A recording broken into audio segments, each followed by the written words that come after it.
Thank you very much. My name is Chinyere Emmanuel Egbe. I'm a professor in the Department of Economics and Finance at Medgar College. This paper is a joint project between me, principally Nabila Khurshid in Pakistan, and two other authors. Asma Fiaz is one of them. Okay, this is an econometric model trying to, the model is about the effect of globalization on the economy of Pakistan, principally focused on what you call the rockets and feathers hypothesis. And I will explain what rockets and feathers means. It's very easy. There are four of us in this. And the key thing that you need to see is that sometime in 1973, there was an oil price shock on the world. But the key thing is that globalization, which has essentially been inexorable over the last 50 years, has really made it such that shocks from around the world essentially circulate, and everybody is affected tremendously. And so the question here is, what is it that Pakistan can do to absorb the shocks and also minimize the instability that oil price shocks affect on the economy of any country? And this particular study has been done for various countries, for African countries, individual countries, the entire continent, and also the United States and industrial countries as well, in different ways. What is critical, though, about this particular study is that certain kinds of methods have not been applied. In particular, how do we measure the effect of globalization on the economy of Pakistan, and also the effects of these oil price shocks? And there are three definitions of globalization here, and I'm being quick because I know I have limited time. There are three definitions of globalization here. There is general globalization, there is economic globalization, and there is trade globalization. And they all have different measures. I'm going to, okay. And the key thing here is that the effect of oil price shocks on the economy is asymmetrical. Okay, it's asymmetrical in the sense that when oil prices rise, it affects it raises inflation in the Pakistani economy. When oil prices fall, inflation will either persist, except that it will be at a lower level, or inflation will decrease, but it does not decrease at the same rate, at the same percentage as when oil prices go up. And so what happens is that inflation just continues to push on the economy. And I will show you a slide. Let me pull up the slide that shows what I'm talking about. Okay, if you look at this slide, you will see that as oil prices rise, the yellow line, also inflation goes up. When oil prices fall, inflation goes down, except that it might just be less inflation, or even if there's a deflation, it doesn't fall at the same rate as what happened when oil prices rise. All right, and so we have this asymmetric effect. And so we use data actually monthly data, not annual data. My chart was based on annual data just for illustration. We use monthly data from 1972 through 2021.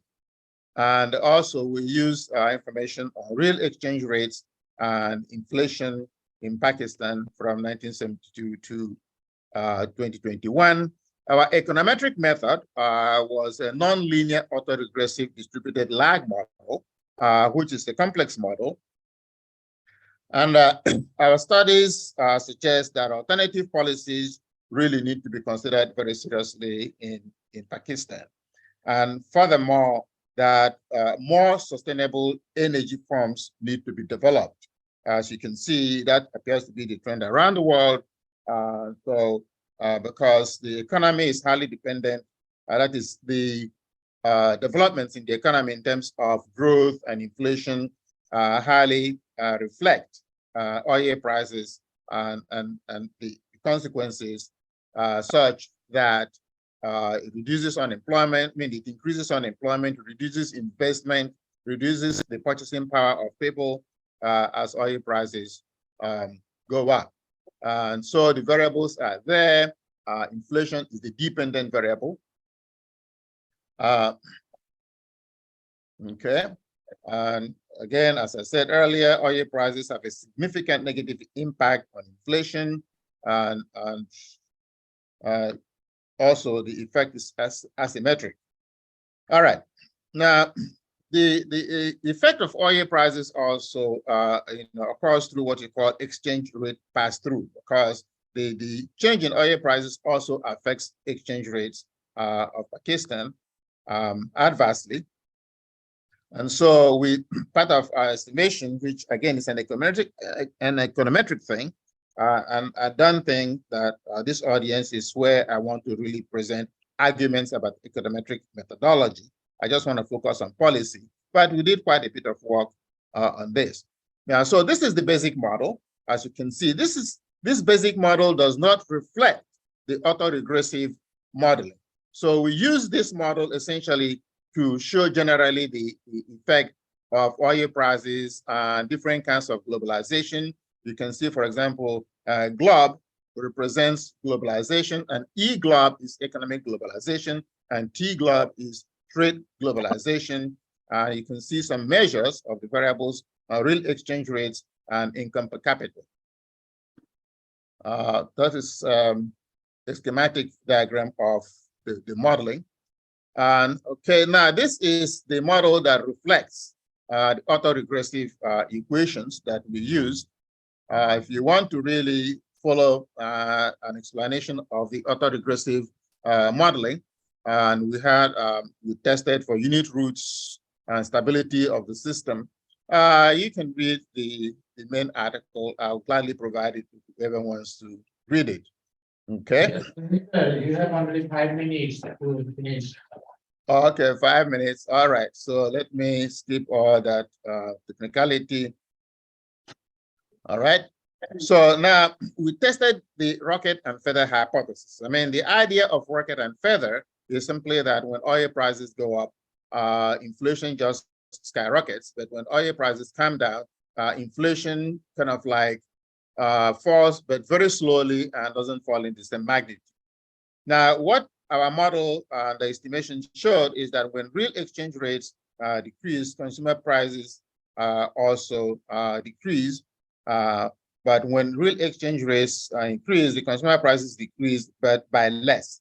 Let me go on to the real rockets and feathers hypothesis, which is that as oil prices increase, consumer price index will increase by 18%. But when oil prices decrease, consumer price index increased by 0.02%. So we don't see like a sharp decrease in oil prices.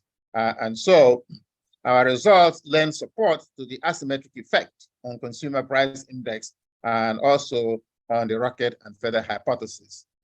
We have different results, different models. The first result shows the basic model equation that I demonstrated to you, and then model 2 and model 3 reflect the autoregressive non-linear autoregressive distributed lag model, which we use, and so we have other results. Let me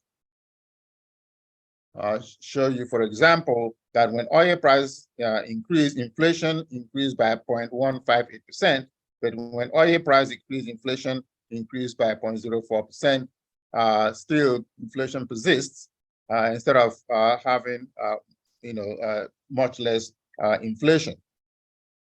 And so the implication of our study is simply that, first of all, interest rates positively impact inflation in all three models.